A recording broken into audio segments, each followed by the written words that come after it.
Now, I have seen a few M. Night Shyamalan movies, and I remember when I saw The Sixth Sense for the first time, my mind was just blown away.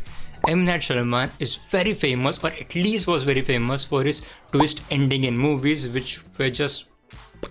And after watching The Sixth Sense, I kind of dived deep into the filmography of M. Night Shyamalan, and I'll admit his filmography is not that consistent as you would hope from a person like M. Night Shyamalan, because M. Night Shyamalan is one of those directors who is talked about more than his film. I mean, a lot of talk about the film actually surfaces around M. Night Shyamalan, and he is that kind of director. As I said, he is majorly famous for his twist endings, but he is also famous for his inconsistency of his filmography. But anyways, let's talk about this movie Trap. And it definitely feels like the trailer of Trap actually has revealed a lot of things about the movie, but knowing M. Night Shyamalan and what it does about his twist endings, you can definitely say it does have a lot of things hidden in the movie. Because if M. Night Shyamalan has decided to show that thing, that the dad is going to be the butcher in this movie and the whole concert is a setup to catch that butcher, and if M. Night Shyamalan has chose to show that this big thing in the trailer, then you have to say there are definitely a lot of things hidden in this movie. Because as I heard about the butcher, I thought, okay,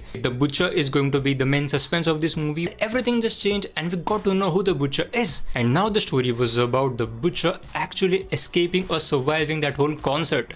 So yeah, that was pretty exciting and I did love the trailer.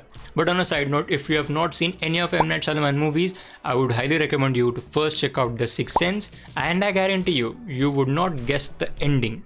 I mean, you will guess, but it will be proven wrong.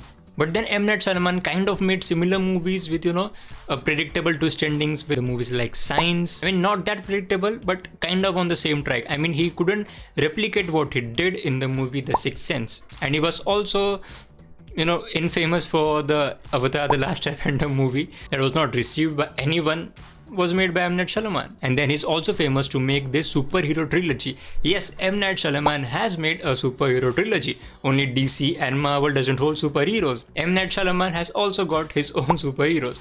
But I have to tell you, his superhero movies were very, very grounded. I mean, nowhere near the MCU. The characters, the stories, the movies, all were very grounded, and they had very grounded approach, and probably what you would get if a superhero is there in real life. So the powers of a superhero circulated around those human factors, around those real factors that okay, this could happen in real life, and those were his movies. So the movies were the 1999 Unbreakable, then years later in 2018 he brought Split is a terrifying movie, by the way, and in 2020 I think he ended his trilogy with the movie Glass. So yeah, I did love the trailer of Trap, and I hope, in fact I know, there are going to be a lot of different twists and turns in this movie, which I am pretty excited to watch. So yeah, that's all I want to talk about in this video, and if you are a Stranger Things fans, you cannot miss these two playlists. Check those playlists out, and as always, thank you so much for watching.